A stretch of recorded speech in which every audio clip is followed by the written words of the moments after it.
अभी ये जो फेडरेशन का झगड़ा हुआ, अभी ये WWE में ये रेसलिंग फेडरेशन के जो लोग सड़क पे उतर आए, आप थे उसके अंदर? सोनू जी, मैं तो हर चीज़ से दूर ही रहता हूँ, क्योंकि मैं ब्रिजभूषण जी का जो कहानी चली थी पूरी लंबी चौड़ी। अब मैं आपको बताता हूँ, मैं रेसलिंग फेडरेशन ऑफ इंडिया पहला ब्रांड एम्बेसडर बना था और मोटिवेशनल स्पीकर बना था, और ब्रिजभूषण जी तब प्रेसिडेंट होते थे। कुश्ती के लिए इस इंसान ने बहुत काम किया है। ब्रिजभूषण जी ने बहुत काम किया, बहुत काम किया, लेकिन एलिगेशन तो खूब लगे। मैं बताता हूँ, एक टाइम पे कुश्ती के लिए बहुत काम किया, इसको आधी रात बोलते थे, थोड़े से वैसे थे, थोड़े दो कर दो, मगर प्यार से नॉर्मल था। फिर बाद में जो एलिगेशन लगे ना, मैं भी हैरान हूँ। जो बच्चे थे, जैसे वो छोटे हमारे भाई बहन हैं, उनको देखा, उन्होंने ज़मीन से चांद छुआ है, आसमान छुआ है। चाहे वो बजरंग है, चाहे वो विनेश है, साक्षी है, या बाकी और हैं।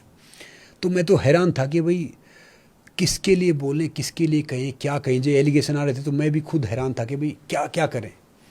हालत वो थी कि भाई वो विषम पिता में वो बाणों से छलनी है, और वो उसको पता ही नहीं कि भाई दुर्योधन सही है, दूसरा सही है, तीसरा सही है, वो सब समझ रहे हो ना, करना पड़ रहा था। तो ये इससे क्या कुश्ती पीछे चली गई।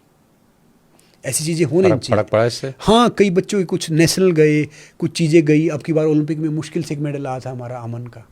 तो ओलंपिक में हम 2-3 मेडल जीत रहे थे कुश्ती में पिछले 2-3 बार से। तो स्पोर्ट्स पीछे जाता है, और ये क्या होते हैं, विवाद है ना, बहुत वो होते हैं कि भाई हम बोलें कि ब्रिजभूषण जी ठीक थे, या हम बोले भैया जो हमारे जो रेसलर थे वो ठीक थे। तो हम तो उस स्थिति में ना, हम आपको क्या लगता है? मुझे सोनू जी, मुझे इनका मैं देखता हूँ, इनका सुनता हूँ, तो भी लगता है कि भाई ये अपने हिसाब से सही कह रहे हैं। जो बच्चे कह रहे हैं बच्चे कह रहे हैं, जो रेसलर कह रहे हैं, उसका मैं देखता हूँ, उसका सुनता हूँ, तो अपने हिसाब से वो ठीक कह रहा है। तो ना तो हम डिसीजन लेने वाले, ना हम उस पद पे, ना हम उस चीज़ों पे, तो हम क्या बोल सकते हैं उसके बारे में। लेकिन थे आप वहाँ पर? नहीं जी, मैं उनके साथ नहीं था, मैं किसी के साथ नहीं था। मैं सिर्फ वो खबरें पढ़ रहा था, और उस दौरान मैंने अपना फ़ोन साइलेंट पे कर दिया था। हर रोज़ 100-125 मिस्ड कॉल आती थी, मुझे पता था ये सारी जर्नलिस्टों की होंगी मोस्टली इनमें से। कोई इंटरव्यू नहीं दिया उस वक्त? नहीं, मैंने कोई इंटरव्यू दिया नहीं, ना के बराबर, क्योंकि मैं बोलूँगा क्या, मुझे कुछ पता ही नहीं, खाम खा, मतलब उसका फ़ायदा क्या है। लेकिन पॉलिटिक्स में, मतलब खेल में पॉलिटिक्स तो है। देखो जी, पॉलिटिक्स किस चीज़ में नहीं है सोनू जी, हर जगह पॉलिटिक्स है। पहले खेलों क्या में होता था कि राजनीति का धर्म होता था। खेलों में तो नहीं होनी चाहिए।